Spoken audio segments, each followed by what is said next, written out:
నమస్తే. ప్రముఖ సాహితీవేత్త కన్నెగంటి వెంకటయ్య గారి భుజం మీద భూమి కవిత్వాన్ని ఈరోజు విశ్లేషణ చేసుకుందాం. నేను మీ డాక్టర్ మడత భాస్కర్. కన్నెగంటి వెంకటయ్య గారు ఖమ్మం జిల్లాలో ప్రధానోపాధ్యాయులుగా జెడ్పిహెచ్ఎస్ అప్పల నరసింహపురం గ్రామంలో పనిచేస్తూ ఉన్నారు. 23 ఏళ్ళుగా తెలుగు ఉపాధ్యాయుడిగా పనిచేసి ఉద్యోగోన్నతి పొందినటువంటి వారు. తెలంగాణ సాహిత్య ప్రపంచంలో, తెలంగాణ సాహితీవేత్తలలో కన్నెగంటి వెంకటయ్య గారు పరిచయం లేని వ్యక్తి లేరు అంటే అతిశయోక్తి కాదు. ఎందుకంటే వీరు మంచి కవి, గజల్ గాయకుడు,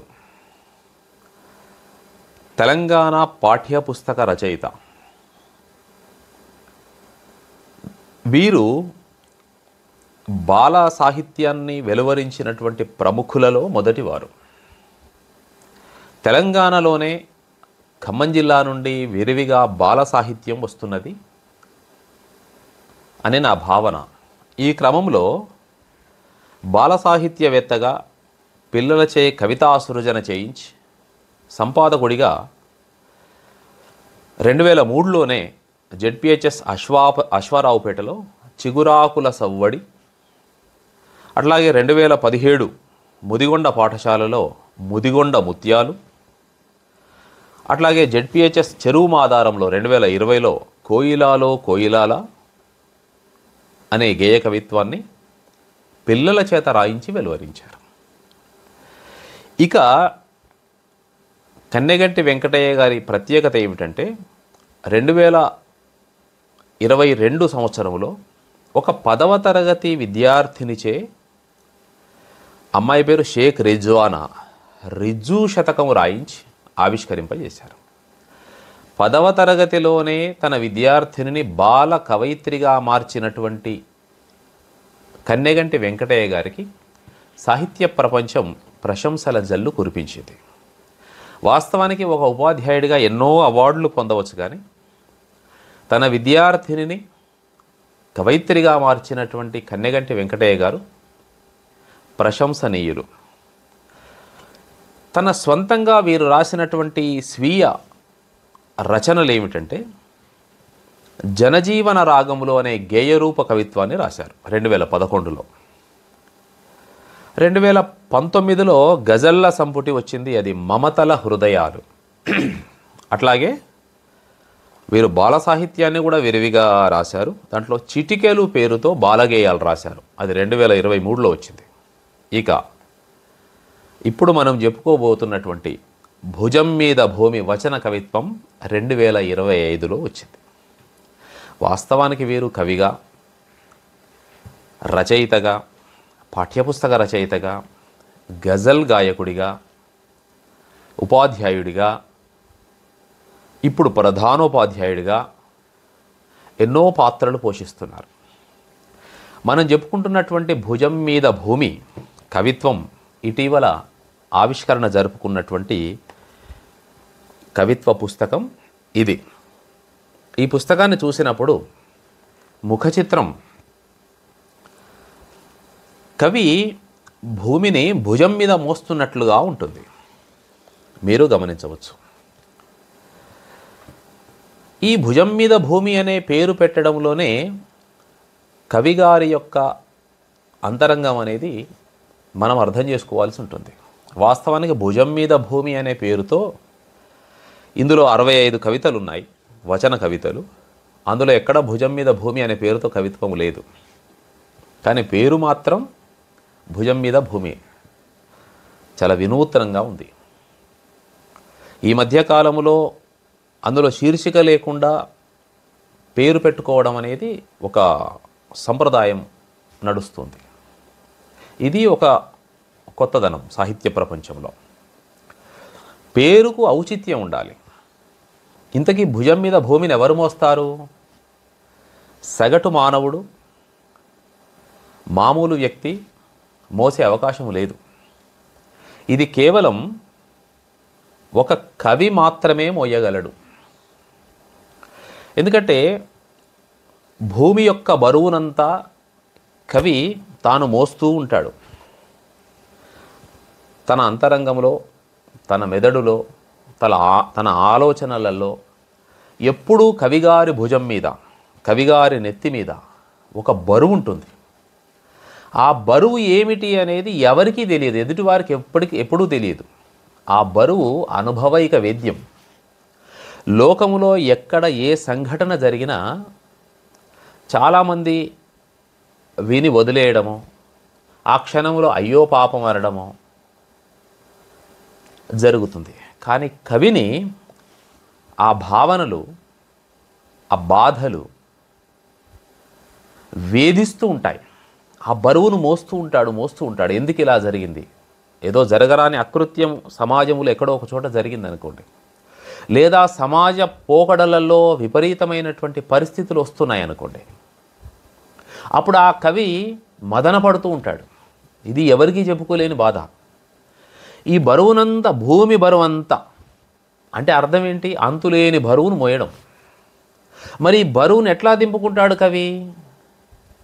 కవి అయితే కవిత్వం రాసి, తెల్ల కాగితాన్ని ఆశ్రయించి కవిత్వం రాసి కాస్త ఆ క్షణంలో ఆ బరువు దింపుకుంటాడు. ఇప్పుడు ఆ కవిత్వాన్ని ప్రజల మధ్యకు పంపించి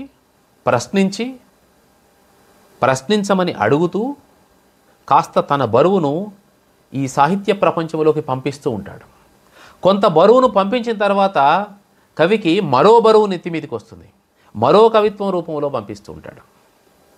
ఈయన గేయ కవి కాబట్టి గేయాలు రాసి, గజల్స్ రాసి కొంత బరువును దింపుకుంటాడు. ఉపాధ్యాయుడు కాబట్టి పాఠం చెప్పడం ద్వారా, పిల్లలకు పాఠాలు చెప్పడం ద్వారా సమాజాన్ని ప్రశ్నిస్తూ కొంత బరువు దింపుకుంటాడు. రచయిత కాబట్టి రచనల ద్వారా దింపుకుంటాడు. ఒక వ్యక్తిగా ప్రశ్నిస్తూ కొంత బరువు దింపుకుంటాడు. కానీ కవి మాత్రమే మోయగలిగినటువంటి బరువు భుజం మీద భూమి బరువు. అందుకే కష్టజీవికి ఇరువైపులా ఉన్నవాడే కవి అంటారు. కష్టజీవిలో క వి చివర్లో ఉంటాయి. అంటే సమాజంలో జరుగుతుండేటువంటి పరిస్థితుల నేపథ్యములో కవి వస్తాడు. ఇంకా ప్రశ్నించకుండా ఉండలేక వస్తాడు. ఈ ప్రశ్నను కవి హృదయం కవిత్వ రూపంలోనే ప్రశ్నిస్తాడు. ఇది భుజం మీద భూమి నేపథ్యం. ఈ భుజం మీద భూమి కవిత్వం వీరు చాలా కాలంగా రాస్తున్నటువంటి కవితలన్నీ, అంటే సుమారుగా వీరు 3 దశాబ్దాలుగా రాసుకున్నటువంటి కవితలన్నింటినీ కలిపి కవితా సంపుటిగా వేశాడు. దీనిని వీరికి అంకితం ఇచ్చాడు. వెంకటయ్య గారి గ్రామానికి చెందినటువంటి శ్రీ సంక్రాంతి మధుసూదనరావు శ్రీమతి సామ్రాజ్యం గారులకు అభిమాన సూచికగా అంకితం అన్నాడు. ఎందుకు? దానికో మాట చెప్పాడు. మా ఊరి మట్టికి మానవతా పరిమళాలను వద్ది నాలో అరుణకాంతి నింపిన శ్రీ సంక్రాంతి మధుసూదనరావు అన్నాడు శ్రీమతి సామ్రాజ్యం గారులకు. నాలో అరుణకాంతి అంటే తనలో విప్లవ భావాలను, ఆ ఊళ్ళో అసలు ఖమ్మం జిల్లా అంటేనే ఖమ్మం సాహితీ గుమ్మం, ఖమ్మం ధిక్కార స్వర చిహ్నం. విప్లవ భావాలకి, ప్రశ్నకి ఖమ్మం జిల్లా ముందు నిలబడుతుంది. అసలు ఖమ్మంలోనే ఆ విప్లవ భావన ఉంటుంది. ఎందరో కవులు ఖమ్మం జిల్లా నుండి, ఎందరో సాహితీవేత్తలు, చాలామంది, చావా శివకోటి గారు, అయ్యదేవర రామకృష్ణారావు గారు, బొల్లిముంత వెంకటరమణారావు గారు, ముల్లపూడి నియోగి గారు, ఇంకా చాలామంది. ఆనాడు తానీషానే నా రాముడికి గుడి లేదు అని తానీషాకే ఎదురు తిరిగి తను జైలు జీవితాన్ని అనుభవించినటువంటి కంచర్ల గోపన్న ఖమ్మం జిల్లాలో తిరిగినటువంటి వారు. ఈ పరంపర అంతా, ఖమ్మం జిల్లా అంటే విప్లవ భావాల వేదిక, ఈ పరంపర అంతా కూడా ఈ ప్రాంతంలో ఉంటుంది. అందుకే ఖమ్మం జిల్లా వాసులకు ప్రత్యేకత ఏముంటుందంటే ఎంతగా ప్రేమిస్తారో ఖమ్మం జిల్లా కవులైనా, రచయితలైనా, మనుషులైనా విపరీతమైన ప్రేమ. సాటి మనిషిని ప్రేమిస్తే చాలా అద్భుతంగా ప్రేమిస్తారు, మనస్ఫూర్తిగా ప్రేమిస్తారు. ధిక్కరిస్తే కూడా అంతగా ధిక్కరిస్తారు. అలా ఉంటుంది. చాలా దిక్కులైన నిర్మోహమాటంగా ఉంటుంది ప్రశ్న. అదే కావాల్సింది, అదే నిష్కల్మషత్వం, అదే స్వచ్ఛదనం. ఖమ్మం జిల్లా అంటేనే అది. అలా తన ఊరిలో సంక్రాంతి మధుసూదన్ రావు గారు నాకు అరుణకాంతి నింపారు అని చెప్పారు. సరే, ఇక్కడ ఒక చిన్న శిలేష ఏమంటే, తన వెంకటయ్య సార్ గారి యొక్క శ్రీమతి గారి పేరు కూడా అరుణ గారే. తన లాలాపురం గ్రామంలో తనకు ఎన్నో విషయాలను, ధిక్కార స్వరాన్ని నేర్పించినటువంటి సంక్రాంతి మధుసూదన్ రావు గారికి అంకితం ఇచ్చిన తర్వాత తల్లిదండ్రులను కూడా తలుచుకున్నాడు. కీర్తిశేషులు కన్నెగంటి గోపయ్య గారు, ముత్యాలు గారులకు కూడా వారి దీవెనలతో అని రాసుకున్నారు. అమ్మా, నీ సహన శ్రమాగుణాలు మా గుండెల్లో కలకాలం నిలుచుండి మమ్ము ప్రకాశింపజేసే మంచి ముత్యాలు అన్నాడు.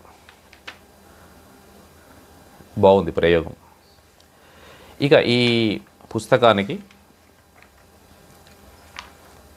ఆచార్య దార్ల వెంకటేశ్వరరావు గారు, తెలుగు శాఖ అధ్యక్షులు,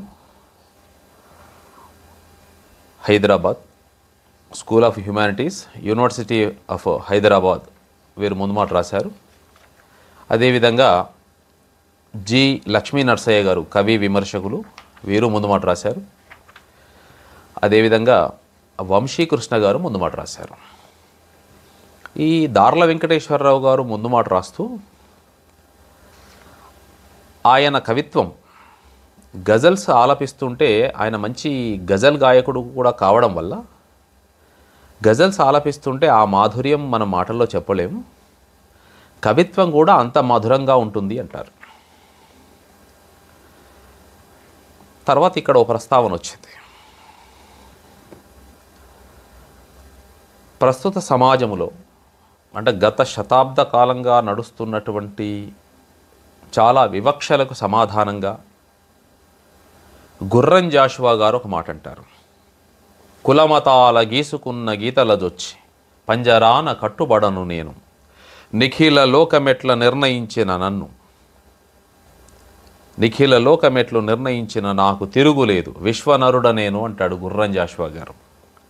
ఈ కవిత్వం అంతా చదివిన తర్వాత నాకు కూడా కవిగారిలో, కన్నెగంటి వెంకటయ్య గారిలో జాషువా గారి స్ఫూర్తి అనువనువన ఉంది అనిపించింది. ఒక అంబేద్కర్ గారి స్ఫూర్తి అనువనువన ఉంది అని అనిపించింది నాకు. ఎందుకంటే కవిత్వములో వచ్చేటువంటి మాటలలో కవి ఆత్మ మనకు గోచరిస్తూ ఉంటుంది, తెలుస్తూ ఉంటుంది. కవిగారి ప్రయోగాలలో తెలుస్తూ ఉంటుంది. అట్లాగే కవిగారి కోపం కూడా మనం ఈ పుస్తకంలో చూస్తాం. చాలా కవితలకు దార్ల వెంకటేశ్వరరావు గారు గొప్ప మాట అన్నారు. వీరి కవితలను, ఇందులో ఉండేటువంటి 1-2 కవితలను పాఠశాల స్థాయిలో పాఠ్యాంశాల్లో పెడితే బాగుంటుంది అని తన అభిప్రాయాన్ని వ్యక్తం చేశాడు. నిజానికి నాకు అలాగే అనిపించింది. ఈ కవిత్వం ఒక బాలగంగాధర తిలక్ కవిత్వాన్ని, ఒక జాషువా కవిత్వాన్ని స్ఫురింపజేస్తుంది. దార్ల వెంకటేశ్వరరావు గారు ఇంకో కొత్త ప్రతిపాదన చేస్తారు. ఈ ముందు మాటలో దేశాన్ని ఏదో ఒక భావజాలంతో కట్టిపడేయడం మంచిది కాదని భావిస్తారు. అందుకే ఈ దేశం ఎలా ఉండాలి అనేది బలమైన మన భుజస్కంధాలపైన ఆధారపడి ఉందనే సూచనతో ఈ కవితా సంపుటికి భుజం మీద భూమి అని పేరు పెట్టారు కవి అంటారు. అట్లాగే లక్ష్మీ నరసయ్య గారు కవి గారిని ఓ మాట అంటాడు, ఇతను వెన్నెముక ఉన్న కవి అని. ఈ మాట అనడానికి చాలా సాహసం కావాలి. ఎందుకంటే కవిత్వానికి, కవికి వెన్నెముక ఉంటే ఆ ధిషణాహంకారం అనేది కవిత్వంలో, ఆ ధిషణ ఆత్మవిశ్వాసం అనేది కవిత్వంలో ప్రతిఫలిస్తూ ఉంటుంది. ఆ ధిషణ చాలా అవసరం. ఆ ఆత్మగౌరవం, ఆత్మవిశ్వాసం కవికి చాలా అవసరం. ప్రశ్నించడానికి వెన్నెముక కావాలి, అంటే నిటారుగా నిలబడినటువంటి మనిషి కావాలి. అంతేగాని అధికారులకు, నాయకత్వానికి, ప్రలోభాలకు లొంగిపోయేటువంటి కవిత్వం కాదు అని ఇక్కడ భావన. ఇందులో దళిత నేపథ్యము, వామపక్ష నేపథ్యము, చదువు, ఉద్యోగ నేపథ్యం అన్నీ కలిసిపోయి ఉన్నాయి అని లక్ష్మీ నరసయ్య గారు చెప్పారు. వాస్తవం అది. ఇంకో మాట వంశీకృష్ణ గారు ముందు మాట రాస్తూ అంటారు, డేవిడ్ క్యారడైన్ గారి ఒక వాక్యం చెప్తాడు ఇక్కడ. If you cannot be a poet, be a poem అంటాడు. నువ్వు ఒక పొయట్గా ఉండలేని పక్షములో ఒక పొయంగానైనా ఉండగలవు. కవి ముందు కవిత్వం రాయడానికంటే ముందు, కవిగా కంటే ముందు కవిత్వమై ఉండాలి. కవిగారి నుంచి కవి రాస్తే కవిత్వం రాకూడదు. కవి తాను మొత్తం కవిత్వమైపోయినప్పుడు కవిత్వం రాయాలి. అప్పుడు తాను ఏమి రాసినా ఏం మాట్లాడినా కవిత్వం జాలువారుతూ ఉంటుంది. అంటే ఆ పదాల పొందిక, తను తీసుకున్నటువంటి వస్తువు, శైలి, శిల్పము అందులో ఒదుగుతుంది. రాయాలి కాబట్టి రాస్తే అది రాదు. అందుకే ఈ కవితలలో చాలా కవితలలో కన్నెగంటి వెంకటయ్య గారు రాస్తున్నటువంటి కవితలలో పదాల పోహలింపు, పదాల యొక్క సమూహము, సమాసాలు, కావ్య భాషతో పాటుగా సరళ భాష కూడా ఉంటుంది ఇందులో. ఇంకో మాట ఇక్కడ వంశీకృష్ణ గారి స్టేట్మెంట్ కవిత్వం గురించి, అక్షరం నేర్చిన ఎవరైనా మోహములో పడకుండా ఉండలేని మధురవాణి కవిత్వం అంటే అంటారు. మధురవాణి మోహం, కవిత్వం మధురవాణి లాంటిది. మరి ఇలాంటి కవితా సంపుటిలో చాలా విషయాలు ప్రతిపాదన చేయబడ్డాయి. ఈ విషయాలను కవిత్వం రూపంలో చెప్పుకోవడం కొన్ని కవితలను ప్రస్తావించి చెప్పుకోవడం వల్ల కవిగారి అంతరంగం మనకు తెలిసే అవకాశం ఉంటుంది. ఇక్కడ ఒక మాట చెప్పి నేను కవితలలోకి సుమారు 65 కవితలు ఉన్నాయి. అన్ని కవితలు చదివినప్పుడు అన్నింటి మీద మమకారం ఉంటుంది. అన్ని దేనికి అవే బాగున్నాయి అనిపిస్తుంది. చాలా కవితలు మనము కావ్య భాష అనుకున్నాం కదా, అలాంటి అంటే తాను తెలుగు ఉపాధ్యాయుడు కాబట్టి, భాషా ఉపాధ్యాయుడు కాబట్టి ఆ భాష కవిగారిలో వద్దన్నా వస్తూ ఉంటుంది. అలా అలా అలా కవిత్వములో ఆ పదాలు ఒదిగిపోతూ ఉంటాయి. చాలా వరకు సరళ భాషలో రాయడం కూడా జరిగింది. అంటే రెండూ రాశారు. పదగాంభీర్యం ఉంది, సరళమైనటువంటి భాషలో ఉన్నాయి. మనకు సాహితీ లోకంలో ఓ వాడుక ఉంది కదా, కప్పి చెప్పేది కవిత్వం, విప్పి చెప్పేది విమర్శ అని. చాలా సందర్భాలలో అంటే చాలా సందర్భాలలో దాన్ని పాటిస్తాడు. కొన్ని సందర్భాలలో దానిని ఆ విషయాలను కాస్త పక్కకు నెడుతూ కూడా స్వేచ్ఛ తీసుకుంటాడు కవి. తనకి ఎప్పుడైనా మంచి భావావేశం వచ్చిందనుకోండి, ఆ భావావేశంతో అక్షరాలను అలా అలా రాసుకుంటూ పోతుంటాడు. చదువుతుండగానే అర్థమైపోతాయి. అంటే అన్నీ కప్పి ఉండాలి ఖచ్చితంగా అనేది ఏం లేదు. కొన్ని అలా విప్పి కూడా చెప్పవచ్చు. ఇందులోనే మరో గొప్ప మాట ఉంది.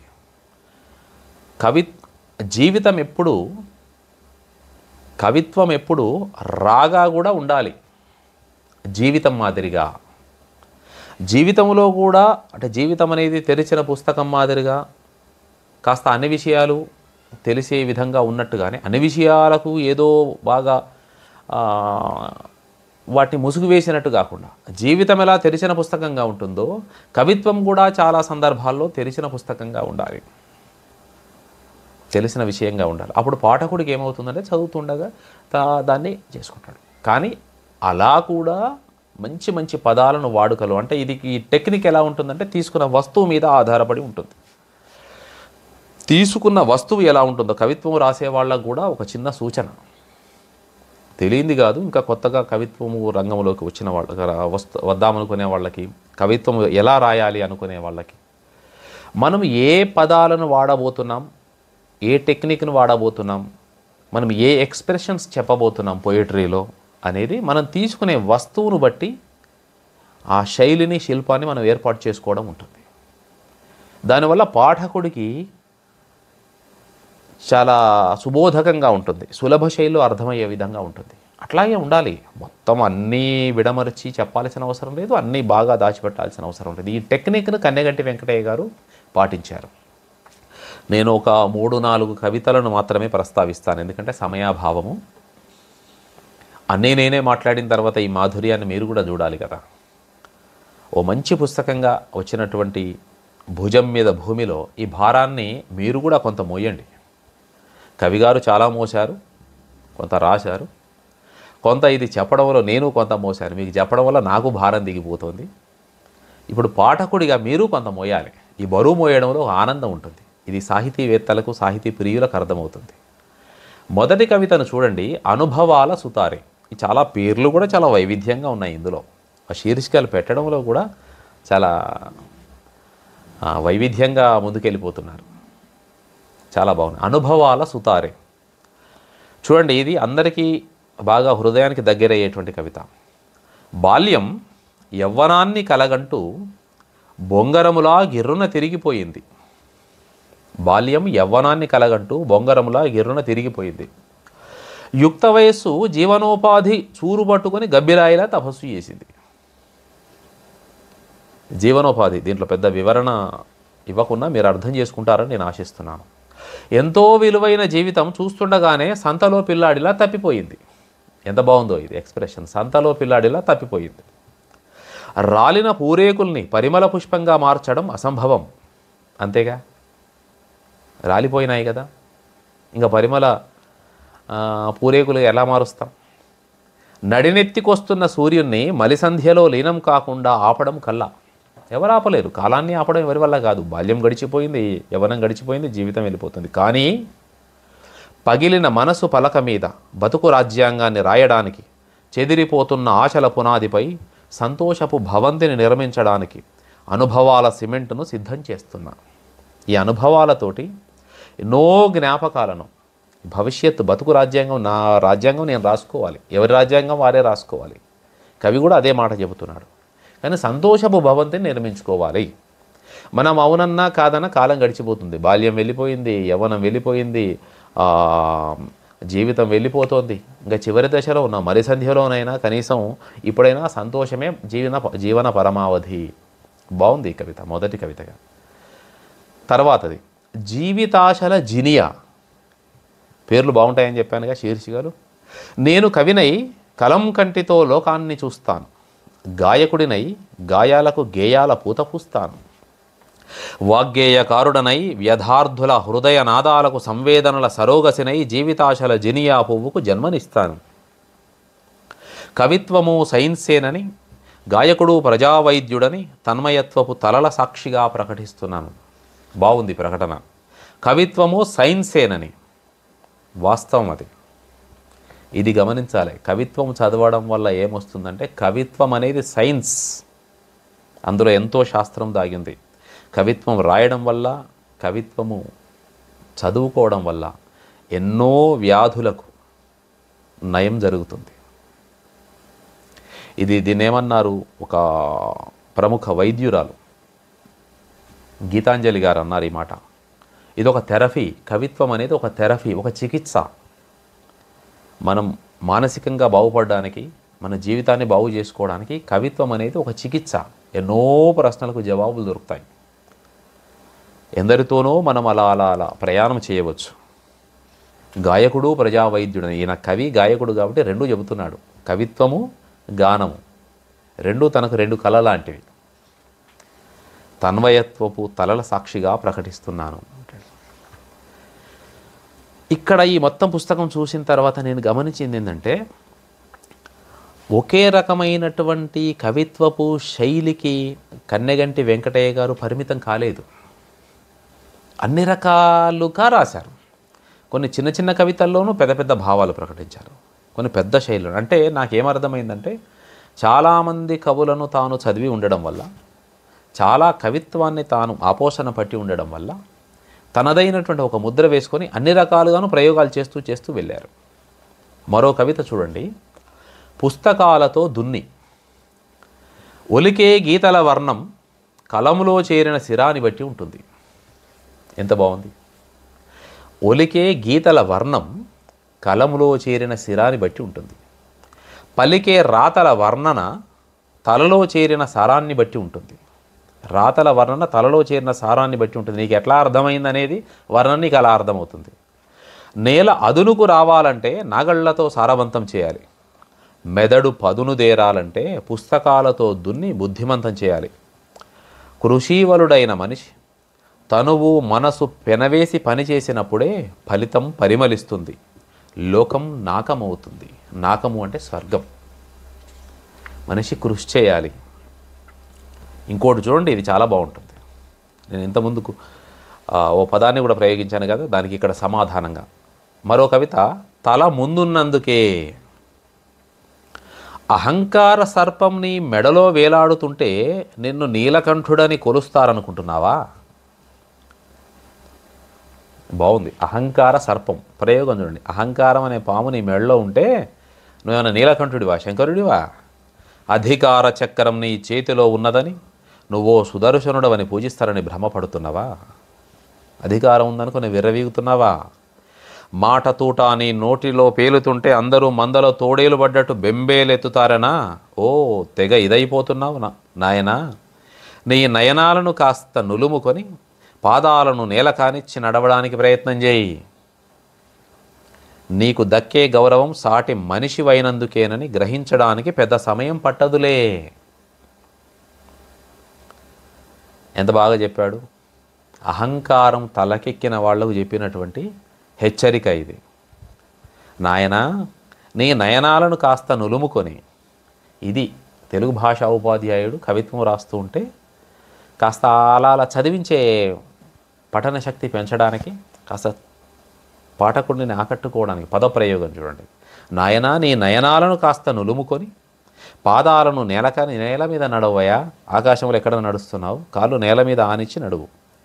నీకు దక్కే గౌరవం ఏంటంటే నువ్వు నాయకుడివి కావచ్చు, ఇంకెవ్వరైనా కావచ్చు, కవివి కావచ్చు, మరో గొప్ప ప్రముఖుడివి కావచ్చు, మరెవ్వరైనా కావచ్చు, ధనవంతుడివి కావచ్చు, మరెవరివైనా కావచ్చు.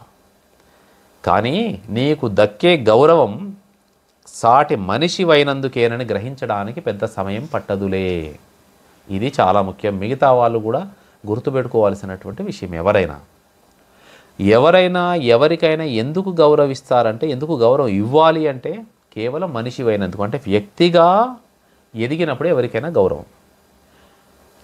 అంతేగాని మనం పెట్టుకున్న సంపాదించుకున్న సర్టిఫికెట్లు, తెచ్చుకున్న డిగ్రీలు ఇవన్నీ ఉంటాయి కదా, వీటికి ఎప్పుడు గౌరవం కాదు. ఇవి ఉన్నా లేకపోయినా వ్యక్తిగా ఉంటే మాత్రమే గౌరవం. అది గుర్తుపెట్టుకోవాలి. ఇక్కడ కన్నెగంటి వెంకటయ్య గారి వ్యక్తిత్వం కూడా నాకు బాగా తెలుసు కాబట్టి, వారు వ్యక్తిగా కూడా చాలా ఎదిగినటువంటి వ్యక్తి. ఒక శిఖరంలో ఎదిగారు.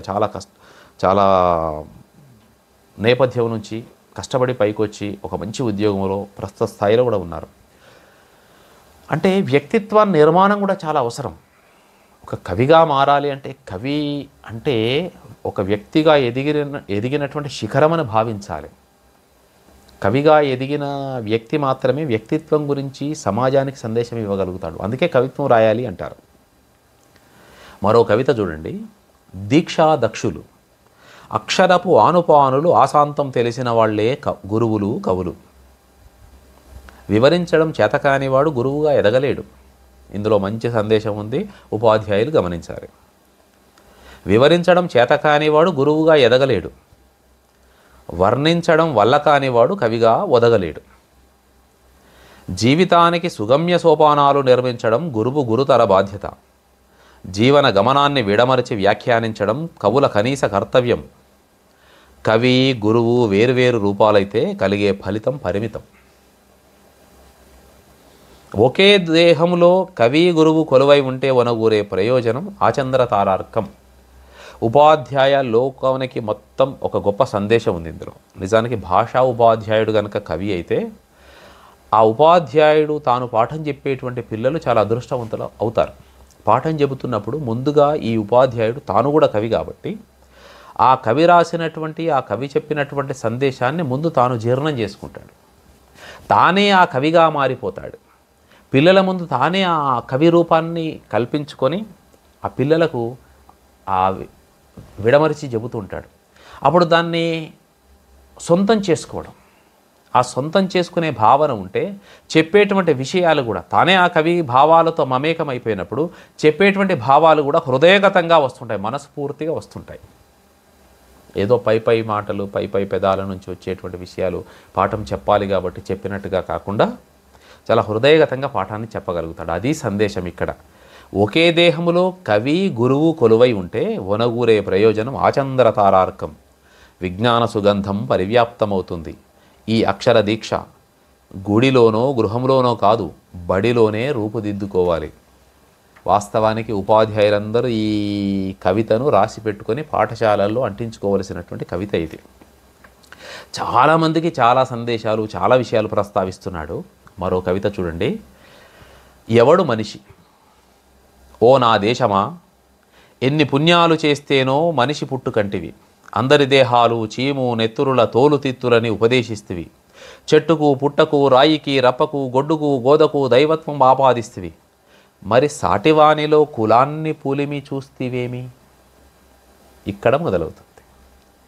మతాన్ని అతికిరాతకంగా అతికిస్తేవేమి? ఆకలికి తాళలేక ప్రసాదం కోసం చేయి చాపిన పసితనానికి అంటరానితనం అంటగట్టి చెట్టుకు కట్టేసి కొట్టిన కులోన్మాదివి పోషిస్తున్నవే, కులోన్మాదిని పోషిస్తున్నవే. దప్పికకు ఓపలేక పొలాల నీళ్లతో ప్రాణాలు నిలబెట్టుకున్న పాపానికి తోటి ఆడవాళ్లే వీళ్ళు అనే విచక్షణ కూడా విడనాడి అంటరాని వాళ్ళని ముద్రవేసి బట్టలూడదీసి హింసించిన కుల అహంకారపు స్త్రీలను చూపిస్తూ స్త్రీలు గౌరవించబడిన చోట దేవతలుంటారని కూటనీతి నూరిపోస్తున్నవే. ప్రేమకు పాతరేసేందుకు పరువు హత్యల హంతకులను పోషిస్తున్నవే. పశువుకు పీట వేసి ఉత్కృష్టమైన మనిషిని వధ్యశిలకు బలియిస్తున్నవే. నాకు తెలియకడుగుతా, తరతరాల అసమ సమాజం అంటగట్టిన దేహపు మాలిన్యానికి బలైన మానవత్వం మూర్తీభవించిన వాడా మనిషి? ఎన్ని షాంపూలు సబ్బులేసి రుద్దినా వదలని అంటు జాడ్యపు మడ్డి బుద్ధివాడా మనిషి? ఎవడు మనిషి? సమాజంలో ప్రస్తుతం జరుగుతున్నటువంటి అరాచకాలను, ఈ కుల మత దురహంకారాన్ని, అసమ సమాజపులో ఉండేటువంటి కుళ్ళును, కుతంత్రాలను, ద్వేషాలను, పరువు హత్యలను ప్రశ్నిస్తున్నాడు కవి. ఇదే నేను అన్నది ధిషణ, ధిక్కారం. ఇదే కావాలి, దీని ప్రయోజనమే ఇది. మనిషి అంటే ఎవరు? సాటివాడు మనిషి. ఇందులో వర్ణమని, కులమని, వర్గమని ఏమిటిదంతా? మరో కవిత ఈ శకం నాది. నువ్వు ఆ ప్రశ్న అడగకుండా ఉంటే ఎంత బాగుండేది. నా పాట సెలయేటి ఊటన్నావు, మురిసిపోయి మందర పర్వతం ఎక్కాను. నా మాట అమృతపు కలశమన్నావు, ఎగిరి గంతేసి చంద్రమండలం మీద గుడారమేశాను. నా కరస్పర్శ సుమదలాల సుకుమారమన్నావు, ప్రాణవాయువుకే చెమటలు పట్టేలా ఉబ్బి తబ్బిబ్బయ్యాను. అంతలోనే ఉత్సాహాన్ని గుటకేస్తూ మీరేంటని అంటూనే నా భుజం మీద వెతుక్కుంటున్నావు. అర్థం కాక అయోమయ ఆకాశములో ప్రశ్న మెడకాయను ఒడిసిపట్టే ప్రయత్నంలో నేనుంటే అది కాదు నేనంటున్నది. మీరేవుట్లని నంగి నంగి సొంగ కార్చావు. ఇది ఇంతవరకు వచ్చినటువంటి కవిత్వంలో ఒక్క మాట, మీరేముట్లు. ఇది సమాజములో ఎవరు ఎవరిని అడగకూడనటువంటి ప్రశ్న. అక్కడ మొదలవుతుంది ఆవేదన. ఎక్కడ ఎదిగినటువంటి మనిషి ఎక్కడికో చంద్రమండలానికి వెళ్ళాడు, రకరకాల చేశాడు, మనిషిగా బాగా ఎక్కడికో వెళ్ళాడు, కానీ మనిషిగా మాత్రం ఇంకెక్కడున్నాడు? ఇంత ఎదిగిన నేను నీకు జవాబు చెప్పలేక పాతాళానికి పడిపోతానా? ఈ శకం నాది, నేనో త్రివిక్రమ స్వరూపమానవుణ్ణి. ఏదో ఒకరోజు నువ్వు మూర్ఛపోక తప్పదు, భయపడకు. మానవతా తీర్థం నా మది నిండా ఉందిలే. చాలా మంచి కవిత, అద్భుతమైనటువంటి కవిత. ఏం భయపడకు, నేను ధిక్కరించి నేనేదో చేస్తానని. నేను మనిషిని, నువ్వు నన్ను దూరం పెట్టొచ్చు. అగ్ర వర్ణ ఆధిపత్యమో అహంకారమో మరే రకంగానో నన్ను కులం పేరుతోనో నువ్వు దూషించవచ్చు, మరేదైనా కావచ్చు. ఇది సమాజంలో జరుగుతున్నటువంటి విషయాన్ని కవి వివరిస్తున్నాడు. కానీ నేను మాత్రం నిన్ను గాఢాలింగనం చేసుకుంటాను, నిన్ను దగ్గరికి తీసుకుంటాను, నిన్ను ఆత్మీయంగా నా కరస్పర్శతో నిన్ను స్పర్శిస్తాను, నిన్ను ఓదారుస్తాను. నేనేమీ అనను, నేనేమీ చేయను. ఎందుకురా మీరేముట్లాడని నన్ను అడిగావని నిన్ను అనను. కానీ నేనేం చేస్తానంటే మానవతా తీర్థం ఇస్తాను నీకు. ఎందుకంటే నేను మానవత్వ మూర్తీభవించినటువంటి మనిషిని. ఒకటే తలపోత, ఒక మాట చూడండి, ఇప్పుడు నేను ఒక పిల్లలు లేని తరగతి గదిని. ఎంత బాగుంటుంది, ఉపాధ్యాయుడు రాయవలసినటువంటి కవిత ఇది. బహుశా ఇది కరోనా కాలంలో రాసినటువంటి కవిత. ఇప్పుడు నేను ఒక పిల్లలు లేని తరగతి గదిని, శూన్యాన్ని చూస్తున్న చదువుల ప్రాంగణాన్ని, మూగనోము బట్టిన గంటను, ఆటపాటల పోటీలకు మొహం వాచిన రంగస్థలాన్ని. పిల్లలు లేని తరగతి గది ఎలా బోసిపోతుందో అది ఒక ఈయనకు మాత్రమే తెలుసు, ఉపాధ్యాయుడికే తెలుస్తుంది అదంతా. అందుకే కరోనా కాలంలో జరిగినటువంటి సంఘటనలు కూడా ఎన్ని చెప్పాడో ఎన్ని విషయాలు. ఒకటా రెండు 65 కవితలు ఉన్నాయి. ఏవి తీసుకున్నా ఒక్కో కవిత గురించి ఎంతసేపు అయినా విడమరి చెప్పొచ్చు. చివరగా ఒక్క కవితను ప్రస్తావించి నేను ముగిస్తాను ఈ విశ్లేషణని. కవికి ఎవరికైనా చివరికి సమాజంలో మూర్తీభవించాల్సింది మానవత్వమే. పిడికెడు మెతుకులు చిటికెడు గౌరవం, శీర్షిక చూడండి. ఎవరి లక్ష్యమైనా ఇదే, సమాజంలో ఇది ఉంటే చాలు. ఈ కవిత చూడండి, అమ్మానాన్నలు రక్తమాంసాలు పంచి కనిపించిన వాళ్లకు కనిపించే దేవుళ్ళు ఆనవాళ్ళయ్యారు. దేవుడు ఎక్కడుంటాడు? అమ్మానాన్నల రూపంలో ఉంటాడు. అమ్మానాన్నలు పిల్లల పెళ్ళిళ్ళు చేశాక ఆస్తుల్ని వేరు కాపురాల బండ్లకెత్తి పస్తుల శిస్తులు కడుతున్న కర్మవీరులయ్యారు. అమ్మానాన్నలు బుక్కెడు ప్రేమ కోసం రక్తబంధాల ద్వారాలకు డోర్ కర్టెన్లై వేలాడుతూ పొత్తులో చుట్టాలుగా కొట్టుమిట్టాడుతున్నారు. అమ్మానాన్నలు కన్నవాళ్ల నిర్లక్ష్యపు మబ్బులు కమ్మి మసకబారిన సూర్యచంద్రులై వృద్ధాశ్రమాలలో ఒంటరి గదులలో జ్ఞాపకాల గాయాలు తడుముకుంటున్నారు. అమ్మానాన్నలు పిండాలుగా మారక మునిపే పిడికెడు మెతుకులతో చిటికెడు గౌరవాన్ని తినిపిద్దాం. తస్మాత్ జాగ్రత్త, తాతకు పెట్టిన బొచ్చె తలాపునే ఉంటుందట. ఒక్క ఎక్స్ప్రెషన్ చూడండి, అమ్మానాన్నలు బుక్కెడు ప్రేమ కోసం రక్తబంధాల ద్వారాలకు డోర్ కర్టెన్లై వేలాడుతూ పొత్తులో చుట్టాలుగా కొట్టుమిట్టాడుతున్నారు. ఇవాళ 2 అన్నదమ్ములుంటే తల్లిదండ్రులు నీ దగ్గర నా దగ్గర ఉండాలా? ఒక ప్రశ్న. గుమ్మాల దగ్గర డోర్ కర్టెన్ ఎట్లా వేలాడుతుంటాయి, వీళ్ళు కూడా ఆ గుమ్మం దగ్గర అట్లా కూర్చుంటారు. ఎందుకోసం? బుక్కెడు బువ్వ కోసం కాదు. బుక్కెడు బువ్వ అంటే అది కవి చెప్పాల్సిన అవసరం లేదు, ఎవరైనా చెప్తారు. బుక్కెడు ప్రేమ, బుక్కెడు ప్రేమ కోసం అన్నాడు. ఇది కవిత్వం అంటే. బువ్వతో పాటు ప్రేమ కూడా వాళ్ళు కోరుకుంటున్నారు. కావాల్సింది అదే. చివరి సందేశం చూడండి, అమ్మానాన్నలు పిండాలుగా మారక మునిపే, ఇంకా పోయాక పెట్టేది ఏమిటి? పిండం. పిడికెడు మెతుకులతో చిటికెడు గౌరవాన్ని తినిపిద్దాం. పిడికెడు మెతుకులు, చిటికెడు గౌరవం. తస్మాత్ జాగ్రత్త, ఒకవేళ అలా జరగని పక్షంలో తాతకు పెట్టిన బొచ్చె తలాపునే ఉంటుందట. తెలంగాణలో ప్రసిద్ధమైన సామెత.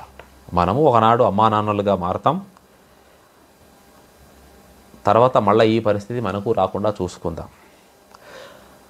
ఇందులో భుజం మీద భూమి అనే ఈ కవితా సంపుటిలో ప్రతి కవిత చాలా అద్భుతంగా ఉంది. ప్రతి కవితను నాకు విశ్లేషించాలని ఉంది, కానీ మొత్తం చెప్పడం కూడా భావ్యం కాదు. మరి మీరు కూడా ఈ పుస్తకాన్ని కొని చదవదగినటువంటి పుస్తకం ఇది. కన్నెగంటి వెంకటయ్య గారి ఈ కవితా సంపుటి నాకేమనిపిస్తుందంటే, ఇదంతా చూసిన తర్వాత వారు మరింత కవిత్వం రాయాల్సి ఉండేనే. వెంకటయ్య గారు తక్కువ కవిత్వం రాశారా అనిపించింది. మరింత కవిత్వం వారు రాయాలని మనస్ఫూర్తిగా కోరుకుంటున్నాను. భుజం మీద భూమి అనే ఈ కవితా సంపుటికి సాహిత్య ప్రపంచంలో ఒక ప్రత్యేక స్థానం రావాలని మనస్ఫూర్తిగా ఆశిస్తున్నాను. నేను హృదయపూర్వకంగా కన్నెగంటి వెంకటయ్య గారిని, కవి గారిని అభినందిస్తున్నాను. ధన్యవాదాలు.